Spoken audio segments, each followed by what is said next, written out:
Welcome to Up Close, where we go into the deck with some of the top names in poker. Special today, we've tracked down 2004 world champion Greg Raymer. It's been 8 months. Has it sunk in yet? Oh, sure. It sinks in right away. Sometimes little bits of it come back and hit you in bits and pieces as time goes on. What are your most vivid memories that you lie awake at night from the experience? Well, I tend to think of more of things going forward than reminiscing in the past. So I don't really have like dreams when I sleep about winning the World Series. It's more like dreams about things that are going to happen next. And then sometimes I'm waking up and I'm like saying like, oh, yeah, you really are the world champ. What do you know? Who were you before the World Series of Poker as far as a poker player went? I was actually already a pretty high stakes player. I would play as high as 150, 300 at Foxwoods, which is near where I live, or when I would go to Vegas for the World Series. We regularly had 50, 100 to 75, 150 games, and occasionally it would go to 150, 300. Those are limit games, not Yes, correct, limit poker. The vast majority of games in the U.S. are limit, and we only occasionally got pot limit or no limit games going at Foxwoods. If I were visiting Vegas, I might be playing, as high as 150, 300 limit poker, or maybe as high as 10, 25 blinds pot limit or no limit poker. So you'd come up against a lot of the big names in poker before. Oh, sure. I mean, I knew to some degree most of the well-known players, most of the world champs. I still don't know all of them, and many of them I've met since I won. But, I had played in cash games or tournaments with guys like Helmuth and Scotty Wynn and so forth, other world champions. You might not want to look back on it, but I'd love to hear about it because for me, I think it's the biggest moment ever. First of all, what was the scariest moment of the tournament for you? Well, I never really felt scared or anything. Certainly the moment where I was at the highest risk was the famous hand against Mike Matusow.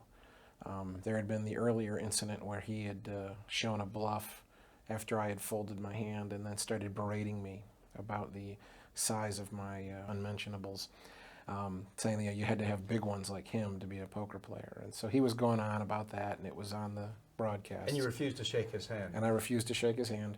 And that had actually taken place not at the television table, but at one of the outer tables, but they'd caught that on camera.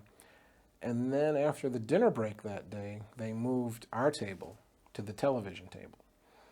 And then there was the famous hand where he had raised before the flop in late position. I had re-raised from the blind, and he had called to see the flop.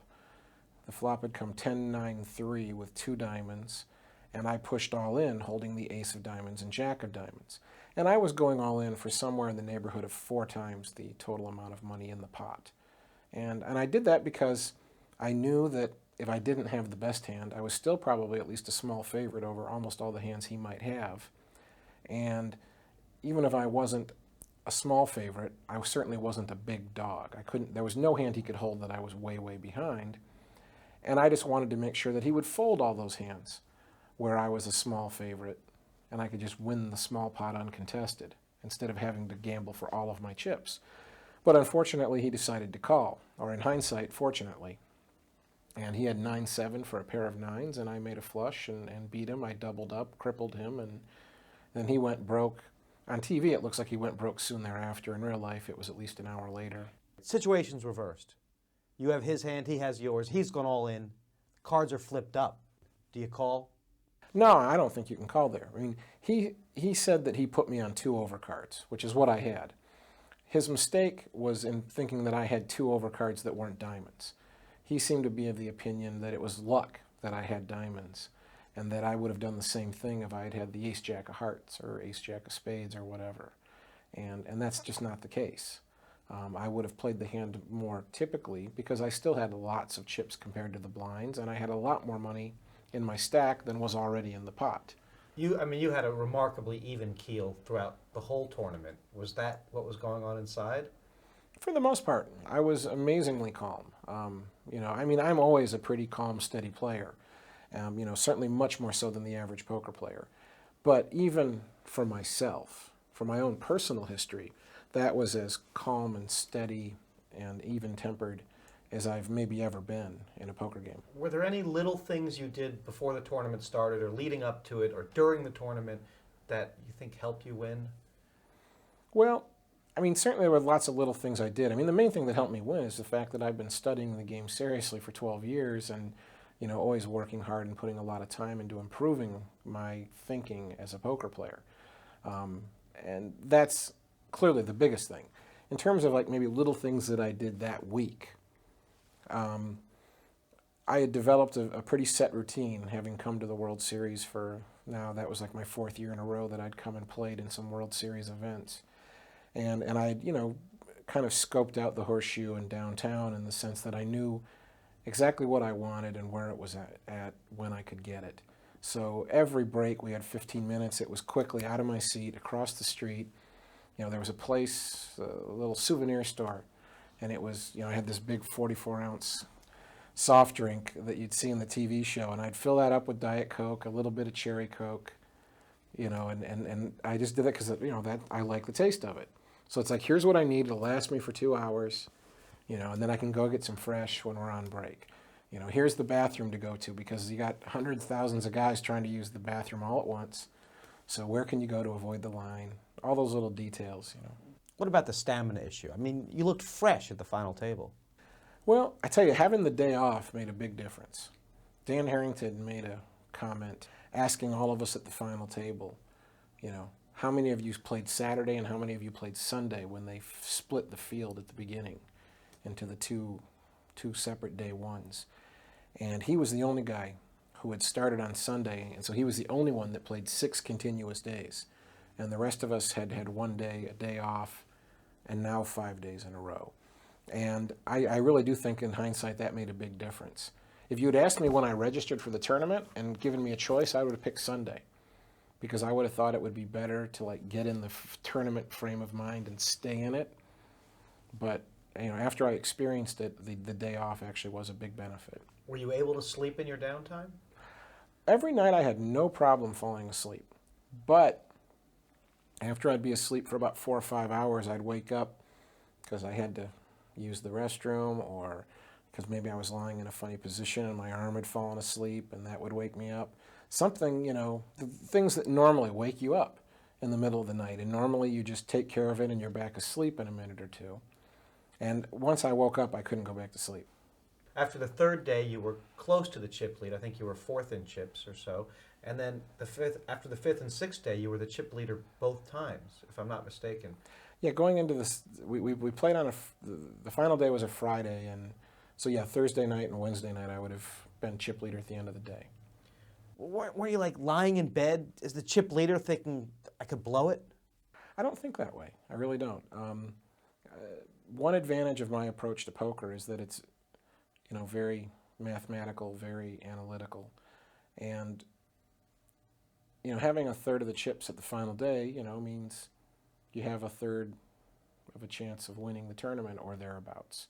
If you're more skillful than average, better than that. If you're less skillful than average, so anywhere from, 25 to 40% chance of winning the tournament from that point forward. But I know that it really doesn't matter whether that's amongst 9 players or amongst 90, and the same thing in earlier positions. It doesn't matter if I'm at or near the chip lead. I might still at that point, a few days before the final table, have had only 1% or less of all the chips. So who cares if, there's 199 people with less chips than me. I still only have 1% of the chips. I still only have about a 1% chance of winning. So where's the pressure in blowing it? I mean, if I said to you, Jesse, you had 1 chance in 100 of winning that tournament and you blew it, what would you say to me? I tried my best. Yeah, but I mean, you wouldn't take it as a real judgment against you. And I don't know why other people would feel that way about themselves or someone else, to say, oh, he had the chip lead halfway through and then he blew it. You don't blow it when you've only still got a small fraction of all the chips. Now, if I'd gone into that final table with a third of the chips and finished, in 9th place, 8th place, there's a good chance I'd have had to make some stupid decisions to have that happen. But it's still possible I could have played every hand dealt to me perfectly and finished in 9th place on Friday. That's the game, right? Unfortunately. But you talk about your analytical approach. I mean, clearly there's a lot of the top poker players who aren't numbers guys. Do you think one way is better than the other? No, I don't think it's better than the other, but I think, if you're really strong at both halves of the game, of course, your chances of being a great player are, obviously greatly enhanced. The guys that are fantastic at the psychology and at putting their opponents on a hand can fail a little bit in the mathematical analysis and still be a good winning player. Who do you put in that category? Negreanu. Phil Hellmuth. Negreanu, no, I think Negreanu's got all aspects of the game covered very well. He may not be perfect at everything, but as far as I can tell, Negreanu has very few areas where he even could arguably need to improve. Phil Hellmuth seems to have a great ability to put people on hands. But then he makes these comments like, well, he threw away pocket queens before the flop. The guy showed him pocket sevens. And he says, well, I'm still happy I folded because the guy might have gotten lucky and beat me and he had me covered. And I think that's bad mathematical thinking. Do you think the number of players coming into the game is changing the game? Well, certainly things are changing. The internet players have a reputation of being hyper-aggressive. And there's many of them like that. But of course, there's many of them that have many other traits. It's just that the hyper-aggressive ones, like a guy shouting in a crowd, get more notice. So, to the extent they're changing the game, I think it's more just that they're introducing it to a younger age, to a younger audience. I think those changes in the growth of poker as a fad, so to speak. I think poker's more than a fad, but that's certainly, it's in one of those, it's like the hula hoop and that kind of thing, and that it has taken off dramatically amongst the general public. It's got a lot more sticking power than a typical fad, and a lot of people are going to stick with it for the rest of their life. But it's grabbing the youth, and because they're young and inexperienced and are looking for simplified strategies, they're changing the way the game is played because you have to deal with them at the table.